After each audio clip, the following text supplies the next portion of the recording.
Assalamualaikum warahmatullahi wabarakatuh. Selamat pagi, selamat siang, selamat sore, para viewer, para follower, para penonton dari akun YouTube Susno 2G. Kalau sudah menonton, jangan lupa ya, tekan tombol subscribe. Kemudian like. Kemudian di-share biar yang lain tahu. Dan dikomentari. Terima kasih. Matur nuwun. Thank you very much. Sukron. Arigatong.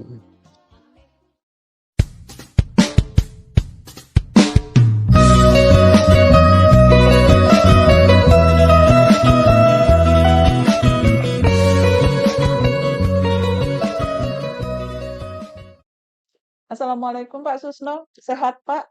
Waalaikumsalam warahmatullahi wabarakatuh. Alhamdulillah sehat. Tapi agak bindeng-bindeng kayaknya nih Pak. Iya, ini Kehujanan. satu kehujanan, perubahan panas dingin. Ya, Mungkin ini temperatur politik di tahun politik ya, bikin peluhnya kayak gini. jadi nambah apa ikut ada virus politik gitu. Iya, virus politik, peluhnya peluh politik gitu. Kalau gitu kita ngobrolin itu deh Pak. Ini kan besok ya insya Allah ya besok itu MK akan memberikan putusannya ya Pak. MK ini kan diketuai oleh Profesor Jimli Asidiki. Iya. Beliau membentuk MK ini karena berdasarkan laporan adanya pelanggaran utamanya nih Pak, yang paling banyak dilakukan oleh ketua MK yang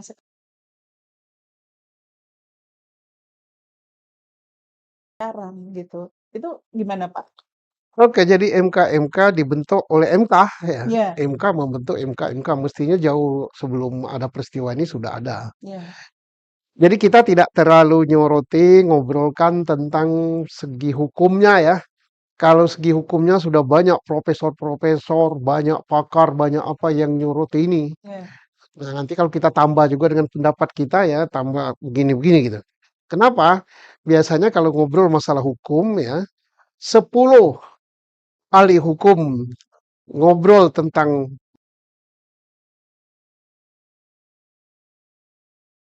masalah hukum, maka pendapatnya ada 20 gitu. Nah, kita kan tidak terlalu nyuruti hukumnya ya. Kita adalah melihat bahwa MK yang sekarang ini bukan kata kita ya, Iya, katanya media. Jadi jangan marah sama kita. Katanya media sosial, media televisi, media lain-lain, bahwa MK yang sekarang ini paling parah gitu. Sejak adanya MK, iya, paling parah. Bahkan ada yang mengatakan terparah di seluruh dunia gitu. Nah, gitu kan. Kenapa saya begitu? Karena MK ini mestinya kan menjaga reformasi, iya. menjaga demokrasi, menjaga konstitusi gitu. Tapi justru dia gitu yang nggak tahu ya, kalau Iya, kita karena itu awalnya niat dibentuk MK itu karena reformasi itu dulu ya. iya, kadang-kadang kan memutus yang bukan porsinya ya. Iya, Contohnya apa? Yang sekarang ini kan terkait dengan batas umur yang dia putuskan. Ya betul. batas umur itu ada di undang-undang. Ngapain kurang gawean mutus itu? Hal yang sudah ada Iya, diputuskan lagi. putus saja boleh jadi putus bahwa itu serahkan kepada yang buat Iya, pemerintah dan DPR. DPR itu mewakili 280 juta rakyat. Jangan dirubah oleh 9 orang. Tahu diri lah gitu. Dan dia kan hanya memutus yang terkait dengan undang-undang yang bertentangan dengan undang-undang dasar. iya. Kemudian ada perselisihan antara lembaga negara yang diatur di dalam undang-undang dasar. Kemudian tentang perselisihan hasil pemilu. Udah gitu aja. Oh, batas umur aja diurusi kok. Ya kesel orang kan. Ya tapi mungkin ada batu yang gede gitu sembunyi di balik udang gitu. Nah, kita nggak usah terlalu teori hukum lah gitu ya. Iya. Tapi masyarakat tahu semua bahwa ada batu yang gede sembunyi di belakang udang. Jadi kelihatan. Hmm. Tapi kan Pak Jimli ini katanya membentuk ini karena menerima laporan ya, Pak? Bukan Pak Jimli yang bentuk, Mhm, Pak Jimli ketuanya, yang ketuanya maksud bentuk saya. kan MK. Iya betul. Maksud saya, Pak Jimli ini mengetuai, mahkamah, eee, majelis kehormatan Iya, untuk mungkin seperti menyidangkan pelanggaran yang dilakukan oleh ketua MK yang sekarang ya, Pak. Nah, itu berdasarkan masukan itu kalau boleh disebut pelanggarannya apa saja sih, Pak, sampai perlu disidangkan secara khusus? ya bukan ketua MK saja yang melanggar, hampir semua, kata Pak Jimli ya. Ada Kita 9 hakim kita ya, senang Pak? sekali Pak Jimli ini orangnya terbuka, memberikan informasi kepada publik Mmm, supaya publik tahu ya. Jadi yang paling banyak diduga melanggar kode etik itu ya ketua. dari 9 Nah, dari hakim ya, Pak, ya? 9. Nah, apa saja yang kita tahu ya. Kita kan nggak ikut sidang ya, Ya, kan tidak uji dengan tapi yang sampai ke publik misalnya kalau benar ya bahwa perkara eh, kertas gugatan atau berkas gugatan perubahan atau apa itu namanya terkait dengan putusan nomor 90 yang menghebohkan itu tidak diteken oleh yang menggugat. Nah, ini aneh ben ajaib berarti nyidak apa namanya menyidangkan kertas kosong namanya. Itu fatal itu. Yang kedua bahwa Pak Ketua itu menyidangkan perkara yang secara langsung atau tidak langsung ada kaitan dengan kepentingan keluarganya. Dalam hal ini wali kota Solo ya. nah, Kata koran. Dan kata rakyat ya. Kita rakyat kan tahu kan. ya. Bahwa itu tujuannya kepada anak itu gitu kan. Dan ternyata terbukti gitu kan. Ini nggak bisa dibantah lagi. Nah, yang berikut apa namanya tidak hadir gitu kan dalam beberapa sidang karena kan banyak gugatan hari itu yang disidangkan kan. Iya, Alasannya yang muncul ke permukaan itu ketiduran karena minum obat gitu. Ha, nggak tahu obat apa gitu. Jadi obat pelupa atau obat tidur atau apa. Masih banyak lagi pelanggaran-pelanggaran lain sehingga banyak sekali kontroversi yang ditimbulkan oleh Pak Ketua ini. Termasuk hakim-hakim yang lain gitu.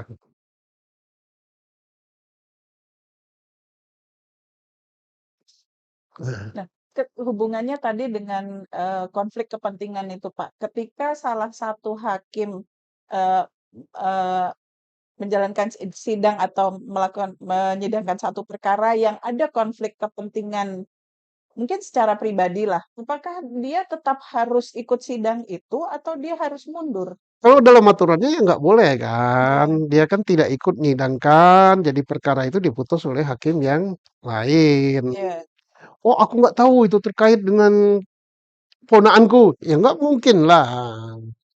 Di media udah dihebohkan, jauh sebelumnya udah dihebohkan gitu kan. nggak nonton TV mungkin, Pak. TV-nya kabelnya putus disambar petir kan. Anak-anak aja tahu apalagi beliau. Kalau beliau tidak tahu, tak wajar jadi hakim MK. Iya, Apalagi jadi ketua MK. Dan tahu nggak akibat putusannya itu Republik ini geger gitu kan. mmm, Sampai ada yang minta memakzulkan apa presiden gitu. iya, Dengan sidang apa hak angket DPR. Jadi putusan yang luar biasa. Dan sampai ya ini kan menjatuhkan wibawanya Pak Presiden gitu. Kenapa jatuhkan? Apa namanya? Tingkat kepercayaan pada presiden itu bagus sekali ya. Di atas 70% atau berapa? Sebelum adanya putusan ini. Tapi begitu ada putusan ini, langsung dihujat gitu.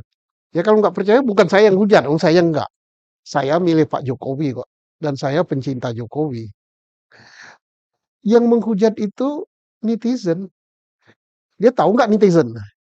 Kalau nggak tahu ya, atau dia nggak main apa namanya Twitter gitu, iya, nggak main apa lagi Facebook, apa lagi Instagram, Instagram, atau apa lagi TikTok. Sekarang itu meme-nya itu udah macam-macam. macam-macam ngeceh gitu. Sakit doh kalau di ngeceh itu. Apalagi Pak Ketua itu udah di gitu kalau saya jadi beliau perlu dimundurkan mundur. Oh, nggak ada persediaan mundur. Ya, belok arah gitu, balik kanan gitu ya. Tapi Pak, kalau boleh berandai-andai nih, sebetulnya dari kejadian ini yang ditembak langsung itu RIs itukah? Atau ini seperti orang main apa Pak namanya biliar itu, jadi nembaknya ke sana tapi sebetulnya sasarannya yang itu gitu? Nah, saya kira tidak ada yang ditembak ya. Hmm. Justru yang nembak itu ketua MK sendiri, nembak Hmm. presiden gitu kan. Akibat putusannya itu kalau kita umpamakan sebagai tembakan, Ya, yang terkena sasaran presiden, Pak Jokowi, kakak iparnya ya. ya. Kemudian siapa? Gibran, Hmm. apa itu? Ponakannya. Karena beliau nggak mikir gitu, nggak pakai ini gitu. Nah, akibatnya apa? Konsekuensi politiknya luar biasa gitu Hmm. kan. Diece orang, dia apa-apakan ya. Kemudian reputasinya bukan tambah naik, tapi tambah turun. Hmm. Bahkan teman separtainya Pak Gibran gitu kan, dari PDIP, teman separtainya Pak Jokowi, semuanya udah yang dulu sangat mencintai dan sangat mendukung tapi berbalik arah gitu akibat putusan ini. Oh, kalau orang mengatakan, wah ini putusan baik untuk anak muda Hmm. karena umur 40 bisa nyapres nyawapres. Ya setuju saya baik, saya setuju. Hmm. Untuk nyapres atau nyawapres itu di bawah 40 saya setuju. Saya tidak mempersoalkan itu. Setuju sekali. Ya. Nah, tapi serahkan kepada DPR untuk merubah batas umur itu. Bukan kewenangannya Pak Ketua MK atau MK. Balikkan, silakan DPR, rakyat sudah menghendaki begitu. Diputus di dalam undang-undang. Nah, jangan dibuat oleh MK. MK itu ada 9 orang. Yang membuat undang-undang itu mewakili 280 juta orang. MK tidak mewakili 280 juta kok. Nah, yang dipersoalkan orang itu bukan soal Gibran, bukan soal batas umur, Ya. tapi proses Ya. sistem yang dikacau balaukan oleh ketua MK. Dan dia lupa diri bahwa itu terkait langsung dengan urusan keluarga. Nggak panjang mikir gitu. Tapi kan hakimnya ada 9 Pak. Iya 9, tetapi kan 4 distinct opinion kan, tidak Dissenting setuju. opinion lah, tidak setuju. 5 sependapat. Tapi 5 sependapat itu kalau nggak salah 3 Hmm. dengan syarat itu pernah menjadi gubernur. Berarti masih ada catatan lagi Iya, yang agak bukan wali kota. ya. Syarat itu bukan. Nah, keluar keputusannya lain, yaitu diputuskan asal pernah menjabat jabatan publik yang dipilih oleh masyarakat. Banyak itu. Lurah, RT juga dipilih. RT, terus apa lagi? DPR kabupaten. Ya, DPR kabupaten batas umurnya berapa? 21. ya, Lah, seminggu setelah terpilih jadi anggota DPR kabupaten, kan sudah ya, dipilih kan sudah dipilih. oleh masyarakat. Lalu di kampung saya untuk jadi anggota DPR kabupaten dan kota tidak perlu ribuan. 500 orang yang milih aja bisa jadi. Hmm. Berarti setelah dipilih oleh 500 orang baru berumur 21 tahun bisa nyapres. Memenuhi syarat untuk nyapres. Tahu nggak Pak Ketua MK dampak dari putusannya? Luar biasa, menggegerkan. Nah, makanya karena kurang memahami aspirasi masyarakat, ya sebaiknya diapain? Serahkan aja kepada DPR dan Ya. presiden. Kan dia putus saja hal-hal yang berkaitan dengan apa itu pasal 10 ayat 1 itu ya, Undang-Undang MK. Sesuatu yang bertentangan dengan undang-undang yang bertentangan dengan konstitusi. Kemudian yang kedua, sengketa antar lembaga. Yang ketiga, pemilu, perselisihan pemilu. Ya udah itu aja. Udah jelas kok ya Ah, ngapain kerjaannya. cari Jelas. kerjaan kurang gawean apa? Lalu nanti keputusannya apa dong Pak? Apa yang bisa terjadi kepada sang hakim ini? Ya, ini debatable ya. Hmm. Keputusan pada hakimnya, kalau masyarakat menghendaki, ya mudah-mudahan kita ini masyarakat juga loh, Iya iya, bersuara. Ya kalau hukum yang seberat-beratnya ke atas pelanggaran kode etik itu apa yang seberatnya? Ya bisa di PTDH gitu kan, iya. syarat PTDH. Terus kalau terhadap putusannya gimana? Terhadap putusannya Iya, masih banyak bisa pendapat. capres nyawapres lagi. Ada yang pendapat mengatakan putusan itu final dan mengikat. Iya. Ada yang mengatakan itu bisa dibatalkan karena bukan keputusan Tuhan. Kita tidak berpendapat apa-apa karena saya ini bukan ahli hukum ya. Sekali lagi maaf ya, Mmm, saya ini bukan ahli hukum tata negara. Tapi saya punya rasa keadilan di dalam hati sanubari, kata hati saya mengatakan bahwa barang itu nggak benar. Dari mana standar nggak benarnya Pak Susno? Saya tidak pakai segala macam, tidak perasaan saya mengatakan, kata hati saya mengatakan itu barang nggak benar, beres itu. Ya udah, itu melebihi daripada pasal undang-undang kalau kata hati udah mengatakan nggak beres. Kenapa? Rasa keadilan dan kebenaran itu ada di dalam sanubari. Kalau sudah berkata begitu, oh nggak benar ini. Kenapa? Kita itu sudah kodratullah ya. Kita ini diberi di sini. Kalau hati dan pikiran kita jernih, bersih, tidak ada kepentingan, di sini ada standarnya. Mengatakan itu benar, itu salah, itu nggak benar, itu salah. Ya kalau dicari pembenarnya, apa sih yang susah? Masalah hukum berkelit gini, berkelit gitu. Oh ini zaman dulu Al-Fatih diangkat jadi panglima. Ya nggak nyambung.